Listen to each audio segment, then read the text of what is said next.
जय हिंद प्यारे बच्चों। आज हम पढ़ेंगे क्षितिज काव्यखंड का पाठ 10 वाक। इसकी कवित्री लल्लद्दी जी हैं। लल्लद्दी जी के जीवन परिचय के बारे में जान लेते हैं। ये कश्मीरी भाषा शैली की लोकप्रिय कवित्री संत कवित्री हैं लल्लद्दी। इनका जन्म 1320 ईस्वी के पास श्रीनगर के सिमपुरा गांव में माना जाता है। ठीक है, कश्मीर श्रीनगर के सिमपुरा गांव में माना जाता है।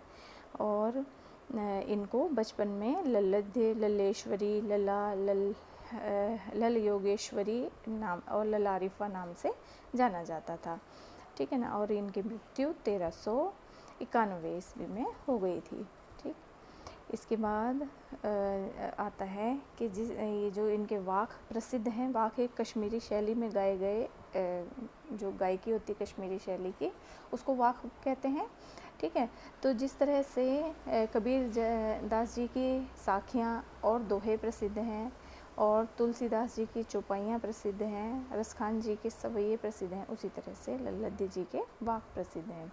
इन वाक में इन्होंने बहुत सरल भाषा का प्रयोग किया है और निर्गुण प्रभु की साधना पर बल दिया है कि निर्गुण, ये संत कवि हैं। मैंने आपको बताया था ये भक्ति काल में सगुण और निर्गुण दो शाखाएं हैं, तो निर्गुण शाखा की संत कवि हैं, ये संत कवित्री हैं। ठीक है, तो आइए शुरू करते हैं वाक। पहले वाक में क्या कह रही हैं कवित्री कि रस्सी कच्चे धागे की खींच रही मैं नाव।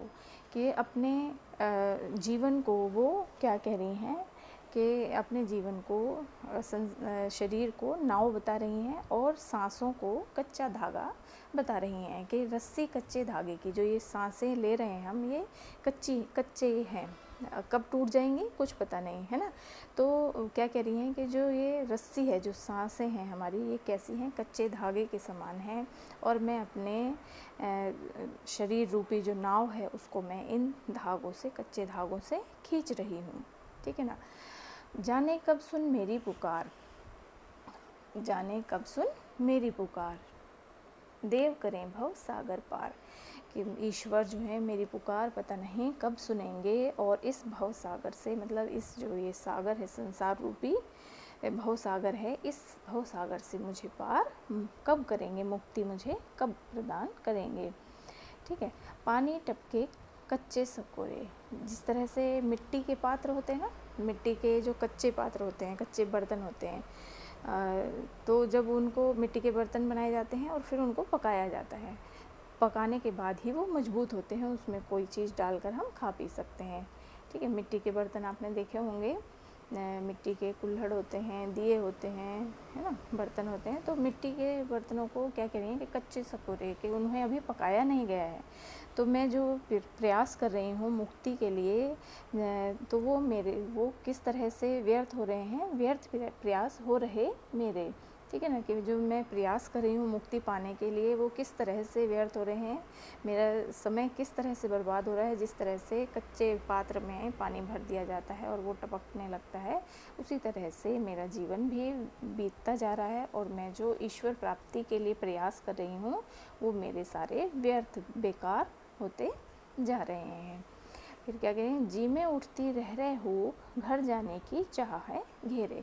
कि मेरे जी में, जी मतलब मन में, रह कर हो मतलब दर्द भरी आह उठ रही है कि मैं कब इस भव सागर को पार करके सच्चे घर, मतलब मोक्ष को प्राप्त कर पाऊंगी। घर जाने की चाह है घेरे, मतलब कि मैं ईश्वर को कब प्राप्त कर पाऊंगी, ईश्वर के पास कब जा पाऊंगी, कब मैं मोक्ष को प्राप्त कर पाऊंगी, मृत्यु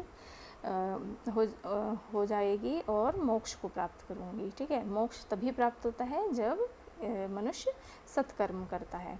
ठीक है ना। तो इस वाक में कवित्री क्या बता रही हैं कि मैं अपने जीवन रूपी जो नाव है उसको मैं सांस रूपी कच्चे धागे से खींच रही हूँ, और मैं ईश्वर को पुकार रही हूँ बार बार कि मुझे इस संसार रूपी भव सागर से आप मुझे मुक्ति दिला दीजिए, सांसारिक मोह माया को मैं, कष्टों को मैं से मैं मुक्ति पा सकूं।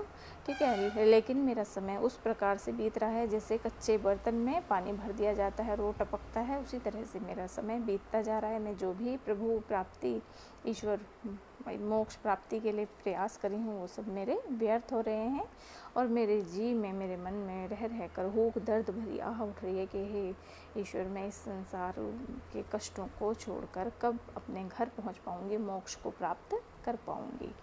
ठीक है, अगले वाक्य में क्या कह रही हैं कवित्री कि खा खा कर कुछ पाएगा नहीं। खा खा कर, यहाँ पर खाना खाने से संबंध नहीं है, खाना के जो भोग विलास की चीज़ें हैं, जो भौतिक सुख सुविधाएं हैं, ठीक है ना, तो वो मनुष्य जो है उनके पीछे पड़ा हुआ है कि जो भौतिक सुख सुविधाएं की चीज़ें हैं उनको पाने के पीछे ही हम पड़े हुए हैं। तो उसको खाने से, उनको पाने के पीछे पड़ने से कुछ भी लाभ नहीं होगा, ना खा कर बनेगा अहंकारी। और अगर योग साधना में लग गए कि हमने संसार के भौतिक सुखों को हमने छोड़ दिया और हम योग साधना में लग गए, तो भी हमारे अंदर अहंकार पैदा हो जाता है। ठीक है ना, कि हमने तो ये सब संसारिक चीज़ों को छोड़ दिया, हम योग साधना में लग गए, तो तब भी हम अहंकारी बन जाते हैं। ठीक है ना, तो कि खा खा कर कुछ पाएगा नहीं, ना खा कर बनेगा अहंकारी। भौतिक सुख सुविधाओं के पीछे भाग कर उनको पाने की इच्छा में कुछ नहीं मिलेगा, और अगर योग साधना में लग गए तो भी कुछ नहीं मिलेगा, उससे आप अहंकारी बनेंगे। सम खा तभी होगा संभावी, सम खा तभी होगा संभावी। सम मतलब कि समानता की भावना रखना, ठीक है ना, अपनी इंद्रियों पर काबू रखना।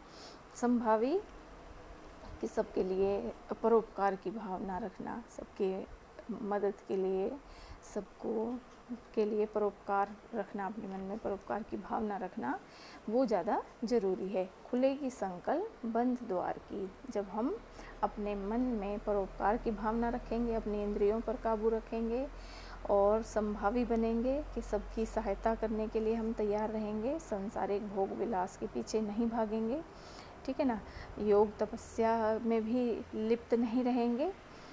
हमें ये पहचानना है कि हमारा जो जीवन है, हमें जो जन्म मिला है वो किस कारण से मिला है, वो कि ईश्वर की सच्ची भक्ति क्या है, कि परोपकार करना है, जो दुखी हैं उनकी मदद करनी है। ठीक है ना, तो खुलेगी सांकल बंद द्वार की। खुलेगी मतलब कि जो हमारे हृदय की जो हमने कुंडी लगाई हुई है कि हम अपने बारे में ही सोच रहे हैं, अपने लिए ही सुख सुविधाओं को इकट्ठा कर रहे हैं, तो उनके पीछे भागने से कुछ नहीं होगा। अपने हृदय की जो कुंडी है, बंद द्वार की जो संकल है कुंडी, वो तभी खुलेगी जब हम अपने अंदर समानता की भावना को रखेंगे। हम सबकी मदद के लिए हमेशा तैयार रहेंगे, तभी हमें मोक्ष की प्राप्ति होगी। इस ईश्वर की सच्ची भक्ति हमारी तभी हो पाएगी। ठीक है, तीसरे वाक्य में क्या कह रही हैं, आई सीधी राह से गई न सीधी राह।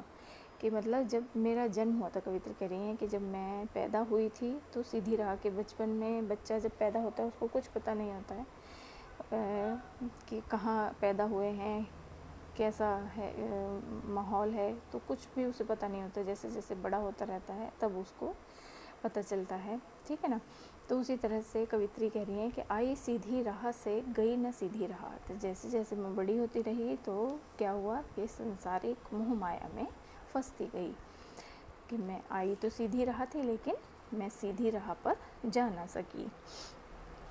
सूक्ष्म सेतु पर खड़ी थी बीत गया दिन आहा, है ना। सूक्ष्म सेतु ये किसे कहा गया है, देखो बेटा, ये होता है, ये नाड़ियाँ हैं, है ना। सूक्ष्म जो सेतु है ये नाड़ी है ये, और ये हमारे जो नासिका है, नाक है, नाक के मध्य भाग यहाँ हमारे इसमें होती है, नासिका के मध्य भाग में स्थित होती है सुषमा नाड़ी। ठीक है ना, और ये बहुत हठ योग के बाद ही इस नाड़ी पर विजय प्राप्त की जा सकती है। 3 नाड़ियाँ होती हैं, इंडा पिंगला, ठीक है, इंडा पिंगला और ये सुषमा नाड़ी।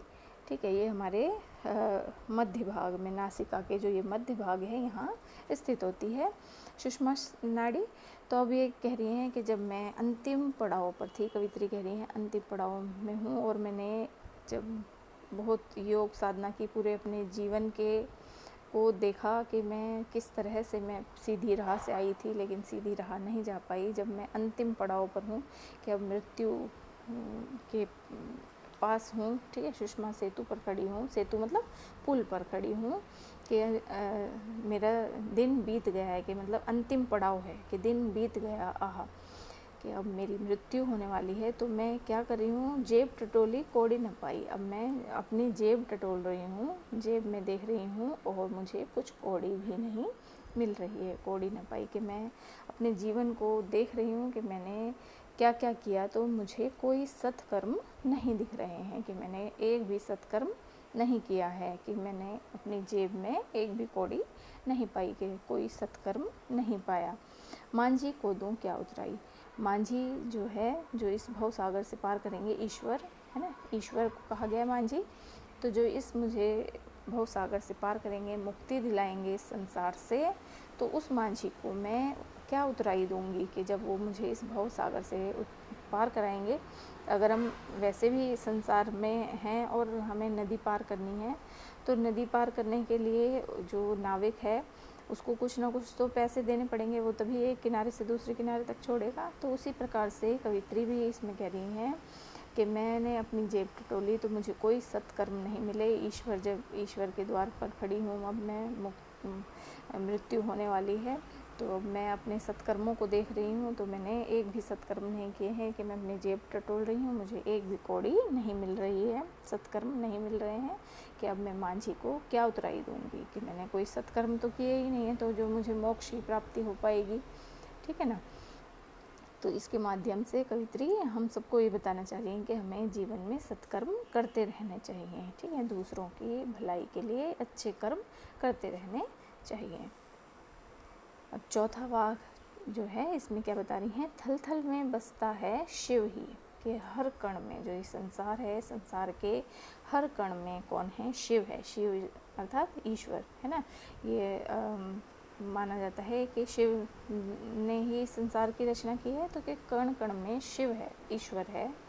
भेद न कर क्या हिंदू मुसलमान, भेद न कर क्या हिंदू मुसलमान, के हमें हिंदू मुसलमान धार्मिक जो ये भेदभाव हैं, इनमें नहीं फंसना चाहिए। ज्ञानी है तो स्वयं को जान, ज्ञानी है तो स्वयं को जान, कि सच्चे अगर ज्ञानी हो तो अपनी अंतरात्मा को जानिए, अपनी आत्मा को पहचानिए, अपने अंदर झांक कर देखिए, अपने आप में सुधार कीजिए, ठीक है, अपने आप को जानिए।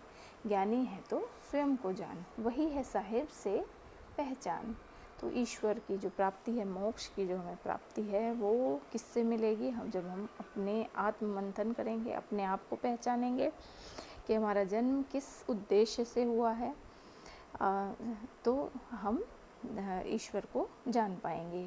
तो ज्ञानी हैं तो तभी हम क्या करेंगे, अपनी आत्मा को पहचानेंगे, तभी ईश्वर को हम पहचान पाएंगे कि हर कण में ईश्वर बसता है, ठीक है ना। तो इस तरह से ये 4 वाक हैं, इनका हिंदी अनुवाद, जो ये अनुवाद है वो किसने किया है, मीराकांत जी ने किया है, ठीक है। ये लल्लधी जी इसकी कवित्री हैं। तो आशा करती हूँ ये वाक आपको समझ में आ गए होंगे। धन्यवाद।